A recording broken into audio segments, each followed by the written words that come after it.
ತುಂಬ ದಿನದಿಂದ ಇತ್ತು. ಆದರೆ ಶಾಕಿಂಗ್ ನ್ಯೂಸ್ ಅಂದರೆ ಬರೀ ಒಂದೇ ಕಂಪ್ಲೇಂಟ್ ಆಗಿದೆ ಅನ್ನೋ ಒಂದು ವಿಚಾರ. ಈಗ ಇನಿಷಿಯೇಟಿವ್ ಮುಖ್ಯ.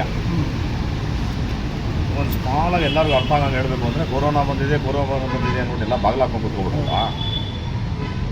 ಅದು ಒಬ್ಬರಿಗೆ ಐಡಿಯಾ ಬರುತ್ತೆ, ಒಂದು ಔಷಧಿ ಕಂಡುಹಿಡಬೇಕು. ಅದಾದಮೇಲೆ ಕಂಡುಹಿಡಿದ ಮೇಲೆ ಇಡೀ ವಿಶ್ವಕ್ಕೆ ಹೆಲ್ಪ್ ಆಗ್ತದೆ.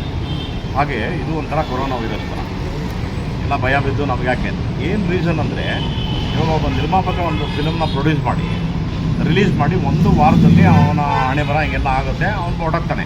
ನೆಕ್ಸ್ಟ್ ಇನ್ನೊಬ್ಬ ಪ್ರೊಡ್ಯೂಸರ್ ಬರ್ತಾನೆ. ಯಾರೂ ಸೀರಿಯಸ್ ಆಗಿ ತೊಗೋತಾರೆ. ಈ ಸೀರಿಯಸ್ ಆಗಿ ತೊಗೋಬೇಕು ಅನ್ನೋ ಒಂದು ನಿರ್ಣಯಕ್ಕೆ ಬಂದ ಮೇಲೆ ಇದು ಆರಂಭಿಕ ಆಗುತ್ತೆ.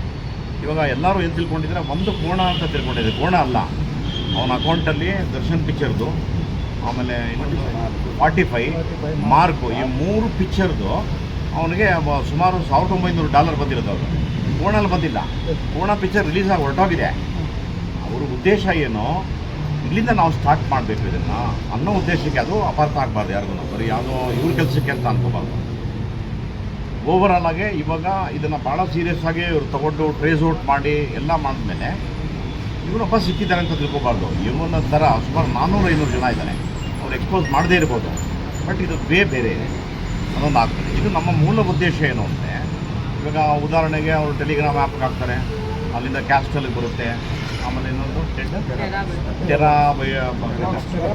ಟೆರಾಬಾಕ್ಸ್ ಅನ್ನೋದ್ರಲ್ಲಿ ಬರುತ್ತೆ. ಸೊ ಇದನ್ನು ತಗೊಂಡು ಹೆಂಗೆ ಯೂಟ್ಯೂಬ್ ಚಾನಲ್ಲು ಫಸ್ಟು ಬರೀ ಯೂಟ್ಯೂಬ್ ಇತ್ತು, ಅದನ್ನು ಒಂದು ಚಾನಲ್ ಮಾಡಿದ್ರು, ಅದನ್ನು ಕಂಟೆಂಟ್ ಮಾಡಿದ್ರು. ಸಬ್ಸ್ಕ್ರೈಬ್ ಮಾಡ್ಕೊಂಡು ಬೆಲ್ ಬಟನ್ ಒತ್ತಿ ಅಂತ ಏನಂದರು. ಜನ ಜಾಸ್ತಿ ಆದರು. ಅವನಿಗೆ 20K 50K 100K ಆದಾಗ ಅವ್ನಿಗೆ ಅವರೇ ದುಡ್ಡು ಕೊಡೋಕ್ಕೆ ಸ್ಟಾರ್ಟ್ ಮಾಡಿದ್ರು. ಸೇಮ್ ಪ್ರೋಸೆಸ್ ಇದನ್ನು ಕೂಡ, ಇದು ಒಂದು ಯೂಟ್ಯೂಬ್ ಥರನೇ ಅಂದ್ಕೊಡಿ. ನಮ್ಮ ಪಿಕ್ಚರ್ನ ಬಿಟ್ಟು ಹಾಕ್ತಾರೆ. ಅದು ಹೆಂಗೆ ಅಂದರೆ, ಆ ಕ್ಯಾಸ್ಟಲಲ್ಲಿ ಅಡ್ವರ್ಟೈಸ್ಮೆಂಟ್ ಕೊಡ್ತಾನೆ, ವೆರಿ ನ್ಯೂ ಪಿಕ್ಚರ್ ಅವೈಲಬಲ್ ಅಂತ ಅವನು ಕೊಡ್ತಾನೆ. ಎಷ್ಟು ಧೈರ್ಯವಾಗಿ ಕೊಡ್ತಿದ್ದಾರೆ ಅಂದರೆ, ಆಮೇಲೆ ಅವರು ದುಡ್ಡು ಕೊಡಬೇಕು. ನಾಳೆ ನೀವು ದುಡ್ಡು ಕೊಡಬೇಕು ಅವ್ರಿಗೆ.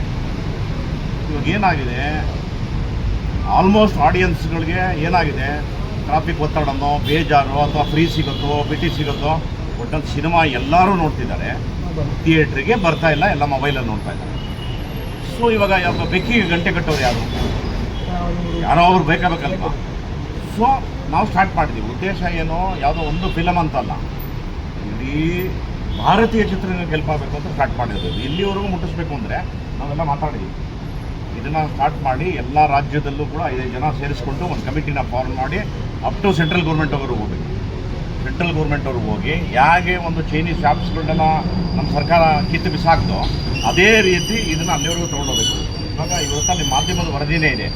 ಎಷ್ಟು ಸಾವಿರ 24,200 ಕೋಟಿ transaction has been loss by ಈ ಆ್ಯಪ್ಗಳಿಂದ ಆಗಿದ್ದಾವೆ.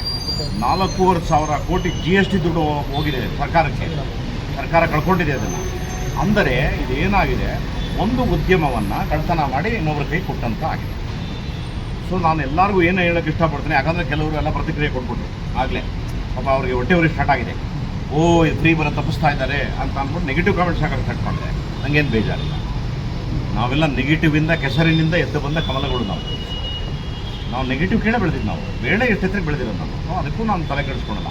ಅದರ ಜೊತೆಗೆ ಲಕ್ಷಾಂತರ ಜನ ನಾವಿದ್ದೇವೆ ಅಂತ ಹೇಳ್ತಿದ್ದಾರೆ. ನಾವು ಕೌಂಟ್ ಮಾಡಬೇಕಾಗಿರೋ ಆ ಥರ ಪ್ರೀತಿ ಪಾತ್ರರನ್ನ. So we have to stop it.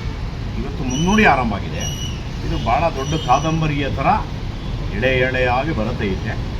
ಯಾರ್ಯಾರು ಎಲ್ಲೆಲ್ಲಿ ಮಾಡ್ತಿದ್ದಾರೆ. ಸೊ ನಾವು ಇನ್ಸ್ಟಿಗೇಟ್ ಮಾಡಿದಾಗ ಎಲ್ಲರೂ ಖುಷಿಯಾಗಿದ್ದಾರೆ. ಇವತ್ತು ಇಡೀ ಇದು ರಾಷ್ಟ್ರ ಮಟ್ಟಕ್ಕೆ ಹೋಗ್ತಾರೆ. ಎಲ್ಲ ಇಂಡಸ್ಟ್ರಿನೂ ಒಂದಾಗ್ತಾರೆ. ಮಿಕ್ಕಿದ್ದು ಮಾತಾಡ್ತಾರೆ ಇಂಡಸ್ಟ್ರಿ ಪರವಾಗಿ. ನಾನು ಪ್ರಸ್ತಾಪ ಫಸ್ಟ್ ನಾನು ಮಾತಾಡಿ ಅಲ್ಲಿ ನಾನು ಈ ಒಂದು ಏನು ಈ ಮಾಲ್ ಪ್ರಾಕ್ಟೀಸ್ ಏನಿದೆ ಫಿಲಮ್ಗಳನ್ನೆಲ್ಲ ಈ ಥರ ಎಲ್ಲ ಹಾಕೋದನ್ನು ಸ್ಟಾಪ್ ಮಾಡಬೇಕು ಅಂತೇಳಿ ನಾವಲ್ಲಿ ಮಾಡೂ ಇದ್ದೀವಿ.